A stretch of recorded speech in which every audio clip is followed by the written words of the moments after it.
So it's always a challenge to go after Eleni. She's setting the bar quite high in terms of interviewing and meeting facilitation. But Dr. Mwangi, thank you for joining. And in the name of the organizers of this forum and everyone here, I would like to thank you. Lionel Zinsou just talked about empowering the private sector. And I think we will have, through the examples of what you've been doing with Equity Bank, an amazing experience of empowering the private sector. So just a few months ago, as the organizers were selecting and choosing the theme of the forum around economic sovereignty, green growth, and industrial transformation, Equity Bank announced the launch of a $6 billion private sector economic recovery stimulus plan with quite amazing objectives.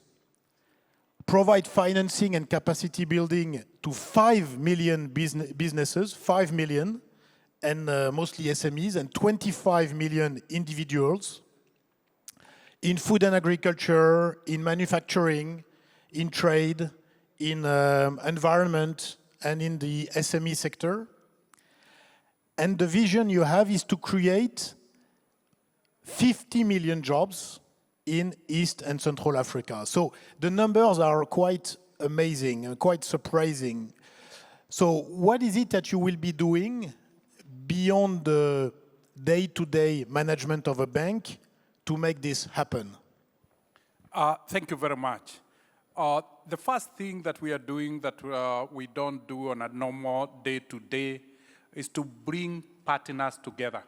We are bringing the governments together to create the enabling environment for the private sector to thrive. We are dialoguing with the government to pick on their priority areas so that our financing overlap with the national priority areas. The second one is to crowd in providers of capital. We call the $6 billion just seeding money. We need much more than $6 billion. So we brought in 16 development banks to co-finance with us, to syndicate with us, so that there is adequate finance and we don't have interest rates getting out of hand. And lastly, is to bring institutions that can help build capacity, particularly in the small, medium enterprises. And that we have brought in the UN. All the UN agencies in the countries that we're focused on have signed up. We have foundations like the MasterCard Foundation. And lastly, then, to trade, we have brought the East African community on board to facilitate the African Continental Free Trade Area and the Commonwealth as a community so that we facilitate and we work together. So it's bringing people together and getting capital to reorganize itself, to do good while doing well. So you have shareholders, like everyone. Don't you have any of them saying, listen, going after the unbankable, the SMEs, in DRC, you know, James, you are taking too many risks. What do you tell them? From the inception, Equity has had clarity on its essence. Its purpose is to change lives, to give dignity and expand opportunities. And so all that Equity has done is to scale. Over the last 30 years, we have proven that purpose is profitable. 30 years ago, we were number 66 out of 66 in Kenya. We are now Kenya's largest bank and the largest bank in East and Central Africa. So they have seen the correlation of pursuing a purpose and being sustainable, scalable, and profitable. So they have come to appreciate purpose is profitable. Actually, I was, when we first discussed, I realized that you call your 17 million customers, you call them members. You don't call them customers, you call them members. Why is it? What does it mean in the way you are envisaging the relationship with them? The concept of our customers being members came on board 30 years ago when we set out to empower them to achieve their aspirations. The objective then was very clear to all of them, that we were an agent of changing lives, giving dignity and expanding opportunities. We never introduced ourselves as being in the intermediation space. So said, then this is a movement of socioeconomic transformation. Movements have members. That's where the concept of equity members came through. Yeah, so you are, in a way, a banker with purpose, right? And that's why your customers are members like in mutualist organizations. That's true. It's that essence of belonging. They belong, they have come together for a common purpose to empower themselves, to further their interests. So essentially, when they see this socio-economic transformation, then they say this is a membership movement, which makes Africa better. Great. One of the things of your plan, which I found fascinating, is, many banks do work with a couple of DFIs, financial organizations, on one project, and then they have another partnership on something else. Here you have brought 16, the largest ones in the world, from Europe, from the US, the bilaterals, multilaterals, philanthropic like MasterCard foundations for the Africa Youth Program, and you bring them all together in an integrated manner.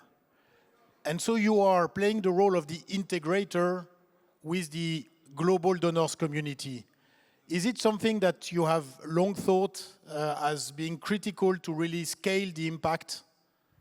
Over time, we felt that the reason why Africa doesn't transform is because there is no integrated plan, there is no coherence, people are not aligned, everybody is doing his or her small thing.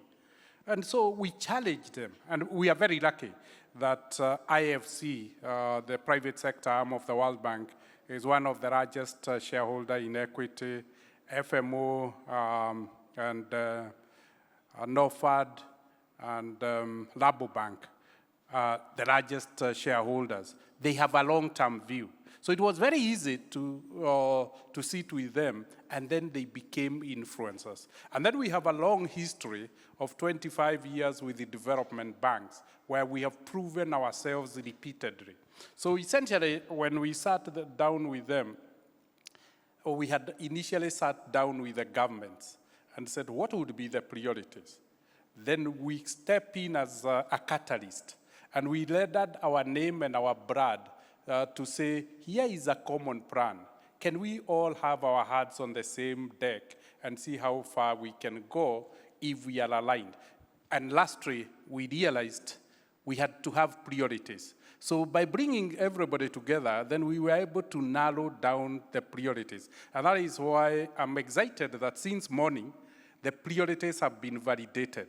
We said we'll focus on agriculture and extractive industry to add to increase productivity. We'll then take that productivity and use it to build a manufacturing sector. Whether you call it industrialization, it's value addition. But we also recognized that what then brings us together is the opportunity to invest, is the opportunity to trade together. But more importantly, we couldn't leave our small, medium, and micro enterprises. And that's why Equity said, this 6 billion is for those ones to guarantee them funding. The MasterCard, Visa, and others said, and we'll build capacity. UN said, and we'll build capacity on those 5 million. So they helped to de-risk. So the actions of each person complements the other, like when MasterCard trains, give credit guarantee, what it is doing is to de-risk the credit component. So it's that working together that then became very attractive to people to see the complementarity and coherence of the plan and the endorsement of the government, so that the government is also creating the enabling environment. So you have all the funders, traditional funders and donors who are actually supporting your plan. You are also bringing a number of technology companies like Microsoft and others to actually work together with you on capacity building, digital training, in the countries where you operate. Well, in a way, you are a development bank. And maybe that's why we were able to win the trust of 16 development banks. Because when you look at equity, if its purpose is to change lives, give dignity, and expand opportunities, then we are a development bank from our purpose. And we have demonstrated that over a period of 30 years. But more importantly, other than that, is our collaboration with the government. We always sit with the government and say, what is the priority? Where are you allocating your budget? So that our funds are complemented by the investment in the government, where then we can push for an enabling environment so that that money becomes effective. When we were discussing also, you were telling me about these various matchmaking that you are doing, like bringing some of the names we never hear when we talk about Africa, BlackRock, other asset managers, the tech companies, international investors, but also Kenyans to DRC, Ugandans to DRC. So you try to make this business matchmaking between the donors, the technology company, SMEs, sectors, mining companies, agriculture, try to meet and actually grow together. Tell us more about that, because I found it really intriguing. There are two objectives there. The first one is to enhance the creation of one Africa, one people, because then that is when we will have a single market of 1.4 billion people. The second one is to leverage on cross-border trade. If it's one people or one Africa, then trade should be the most important thing. So the next thing then is to match make. So like December, we took 300 Kenyans to DRC. 3 months later, they had come up with deal pipes of $2 billion of investments that we have processed. Quickly, we saw the Belgians say, would also like to be taken to DRC. 120 of them, we took them to DRC and Rwanda, and we are still considering the investment opportunities that they have proposed. So then we took South Africans to Kenya. Then we are now, last week we took Ugandans to DRC. So it's more of bringing people to the reality that there is a market already just across the border.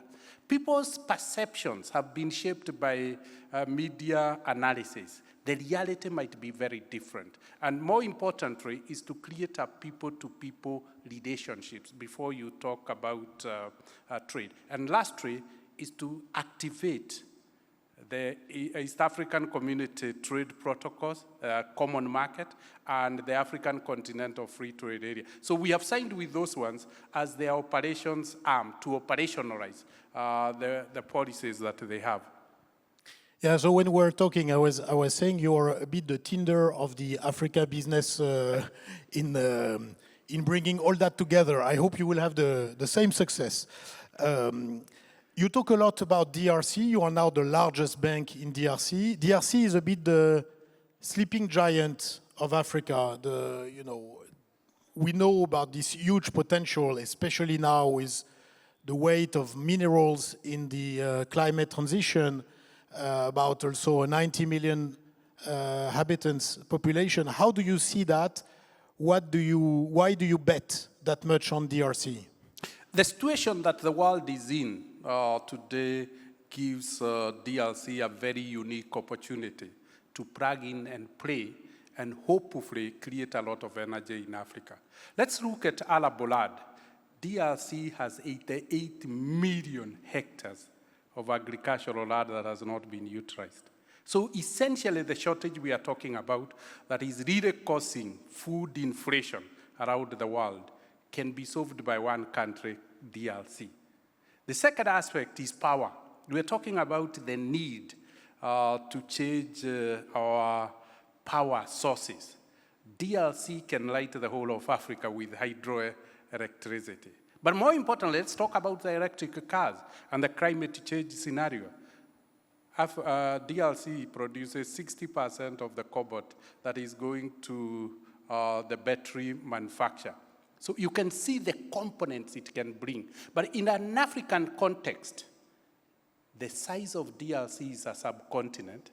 It has 100 million people. So even itself at the nation, sovereign level, it has a consuming population that is significant. So essentially, we then said, this is a big bet. Why don't we place our bet on DRC? Because its probability to succeed and succeed big and be transformational is real. That is where. But we took DRC in context of it joining the East African community. So it is not DRC as standalone, it's DRC becoming part of a 300 million population market within the East African community. And the desire of DRC itself to transform.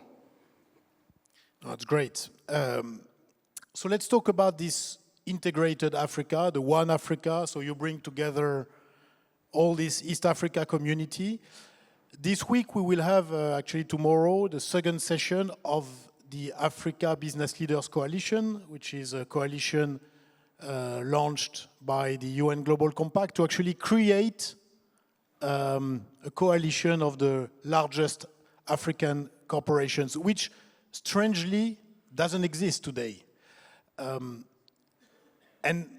do it the year of when the COP will be organized in Africa, COP27, and there is surely something to be done by the Africa private sector on climate. How important is to you this creation of a coalition of African private sector, the largest, the most respected CEOs of the continent? Let me first of all confess that we are a founding member of the forum. We became a founding member because we were convinced that Africa's strength lies in its unity. The second thing, we felt that Africa needs to tell its story. The private sector is coming of age. These are global companies operating in Africa. We need to be the face of Africa and tell the pains of Africa. We are operating in Africa. We understand Africa. So there is no better person of telling the African narrative than the private sector operating in Africa. The second one is let's provide the leadership. If it's an African solution, if it's an African challenge, let's be the one who are scripting and defining the problem because we understand it. Let's also define the solution and then rally others to come. We have come to appreciate no civilization has ever transformed another civilization. We as a generation must then lead the African civilization to find its own solutions. And the private sector, if you look at the companies we saw this morning, above $1 billion in revenue, they are sizable, they are spread across the African continent, and coming together, they can chart the course of Africa together with our governments and our people. Fascinating. And so last year you won the Oslo Business for Peace Award, awarded to business leaders. In 2007 or 2008, you won a similar award from G7, initiative of the concept for the future. So clearly, Equity Bank stands as I said, a bank with purpose, a bank that is really trying to have a mission beyond profit, what we call a socially transformative business. Is it what really drives you in the morning when you wake up after so many years being such a successful leader in the organization, bringing the bank from small bank to the #1 in East and Central Africa? What drives you most? Is the success of the bank or is the impact that you have on the overall development of Africa? Is it about your teams? What is the most exciting thing you do? I think what really drives me most is the change and transformation we see in our customers. As I said, we started when we were a 300,000 balance sheet company. We are now a $13 billion balance sheet company, not because we have assets, but because our customers have built assets. We are just an aggregator. It's when we see that we started a story of 2,000 customers, and now we have 17 million customers. We had 18 members of staff. we are now talking of 12,000 members of staff. When I walk around and see not just what the bank has done, but the Equity Group Foundation that has educated 60,000 orphans, that has 22,000 students it has sponsored to universities, 1,000 in global universities. And I take pride that, yeah, we are making a difference within the community. But increasingly, we are seeing it's not just making the difference, we're inspiring others to make the difference themselves. We've seen we have become a major case study of all business schools, whether Harvard has 3 case studies, Stanford has 3, MIT, Columbia, and the rest. So it is that contribution to knowledge that others can use that really inspires me. But let me also say, size also inspires us because it tells us we are becoming scalable, we are becoming sustainable, and we are fulfilling a mandate that is relevant in the lives of the people. That is really what makes me wake up every day. So growth is not an end per se. Growth is a way for you to scale the impact that you have. Profit is an outcome. We just see it as an outcome. It's never an objective. An objective is how many people have been able to find a livelihood because we exist. How many people have expanded their opportunities because we listened to them. And as they expand their opportunities, they create a different impact in the communities. They provide livelihoods to their employees. They provide market to the communities that they are built on. That is really what the true reward is. But we are lucky that we are using a commercial engine. So the coins that come in, because we operate a model that is shared prosperity, but high volume, low margin, then we continue to be attractive. Using technology, we become profitable. So essentially, it's the model that has been rebuilt that way to support an aspiration that is both social and economic. Well, that's great. That's great to hear, and in many ways, we all wish that more business leaders would think your way. So we just have another minute. I have a last question. You have been an incredible business leader, probably the most respected one of the most respected in East Africa. You've made this bank. Of course, it's a teamwork, but you've been leading this bank for so many years, and you have led this bank in a very particular manner, which we have described in the last 20 minutes. So how much do you think of your legacy? How much do you think about how do you make sure that, you know, the bank survives its, you know, legacy CEO? How much do you think about how do I make sure that I build teams, I embed this culture in the teams? Is it a big part of your airtime that you think in the morning? Thank you very much.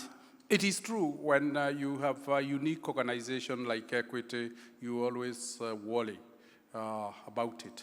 But we realized early enough that our organizations are nothing but organizational culture.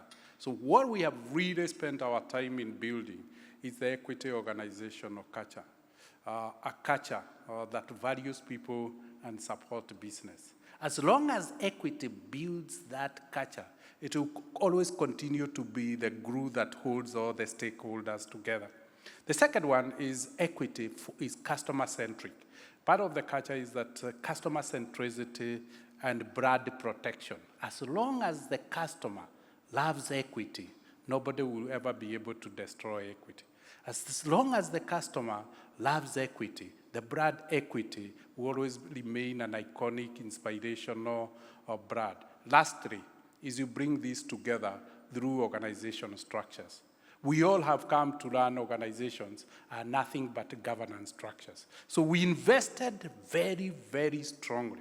And that is why we are able to manage 13 companies, all of them independent with their managing directors, with their own board. So all that I really do is to be the face of the organization but things happen based on the organizational structures, the organizational culture, and the governance structures that has been built. So I sit down here in Abidjan confident that long after I'm gone, Equity will still be held together by its organization culture, its customer centricity, its brand, and its structures, and particularly the governance structures. Thank you so much, Dr. Mwangi. I would like a round of applause. Thank you. It's fascinating to have this discussion. I think we are done for the morning, so we shall all go to lunch, and thank you again for this inspiring moment. Thank you very much, Patrick.